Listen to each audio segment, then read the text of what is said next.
क्या एक quantum Boltzmann machine QBM classical Boltzmann machine BM से मौलिक रूप से कैसे भिन्न है? क्लासिकल बोल्ट्जमैन मशीन और क्वांटम बोल्ट्जमैन मशीन के बीच मुख्य अंतर क्या है? How do QBMs fundamentally differ from classical BMs?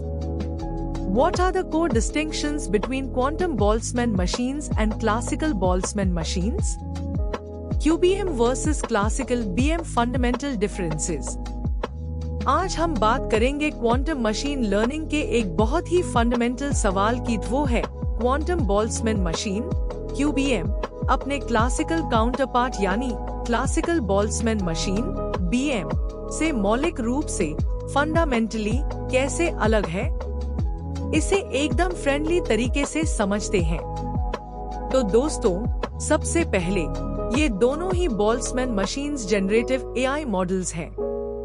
इनका मुख्य काम है किसी डेटा सेट की अंडरलाइंग प्रोबेबिलिटी डिस्ट्रीब्यूशन को सीखना, ताकि वो उसी डिस्ट्रीब्यूशन से मिलता जुलता नया डेटा जनरेट कर सकें। जैसे अगर आपने इन्हें बिल्लियों की तस्वीरें सिखाई हैं, तो ये नई बिल्लियों की तस्वीरें बना सकते हैं।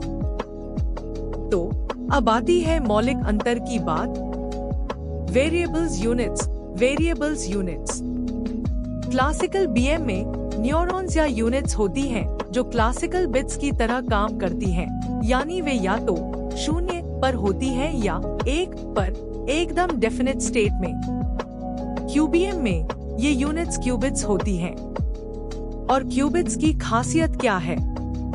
वे एक साथ 0 और 1 की सुपरपोजिशन में हो सकती हैं और आपस में एंटेंगल भी हो सकती हैं। यही सबसे बड़ा और कोर डिफरेंस है।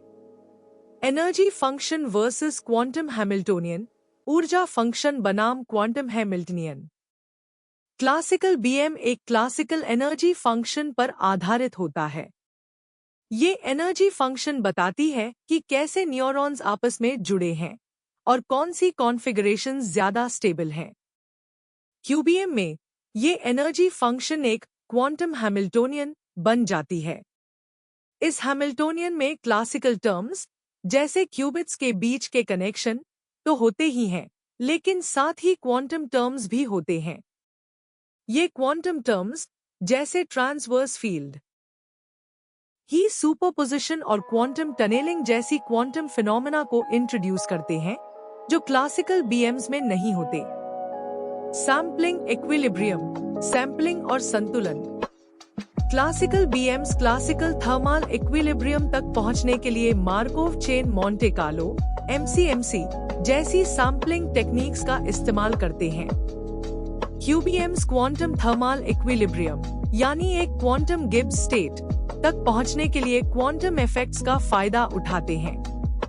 इसके लिए अक्सर क्वांटम अननीलिंग या खास तरह के गेट बेस्ड क्वांटम सर्किट्स का इस्तेमाल होता है। तो ये अंतर क्यों मायने रखते हैं? QBMs में सुपरपोजिशन और एंटेंगलमेंट जैसी क्वांटम प्रॉपर्टीज होने के कारण उनमें पोटेंशियली ऐसी कॉम्प्लेक्स डेटा डिस्ट्रीब्यूशंस को सीखने और रिप्रेजेंट करने की क्षमता होती है, जो क्लासिकल BMs के लिए इंट्रैक्टेबल या बहुत मुश्किल होंगी। यही वो जगह है जहां QBMs क्वांटम एडवांटेज दिखा सकते हैं। आई होप आपको ये एक्सप्लेनेशन पसंद आया होगा। फिर मिलेंगे।